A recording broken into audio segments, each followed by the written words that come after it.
David, and maybe you, Laurence, as well, on a complementary basis. Someone's asking a very practical question, which is, when you start a startup, loose partnership or formal incorporation with status and shareholders' duty? When is it needed to really cross the line, and is there a proportionate way to move forward without all the costs? So David, maybe first, and Laurence, based on what you've seen.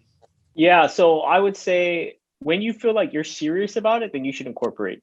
And that happens. There's a few different reasons for that, legally, psychologically, and just from a practical perspective. But psychologically, it's a commitment, right? Once you create a company, you think about ownership, you think about what you're going to do. Like, there's a psychological commitment to that. I think secondly, if you're thinking about, hey, how do we formalize this loose association with my friends?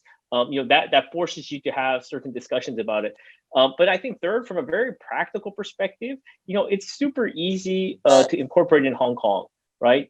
This is one of the easiest jurisdictions to incorporate companies in globally. So if you're serious, you would move forward. And then the other practical side of that, and this is maybe where Laurence can come in, is you must incorporate in order to engage in a lot of the government funded or university funded schemes and plans that are available to support startups. So I'm assuming iDendron is the same way, but one of the other presenters has talked about TSSSU. Like, all of those things require you to be incorporated anyway. So once you're serious, this is the process you should go down, and it's super easy in Hong Kong. Yep. I think David covers most of the point.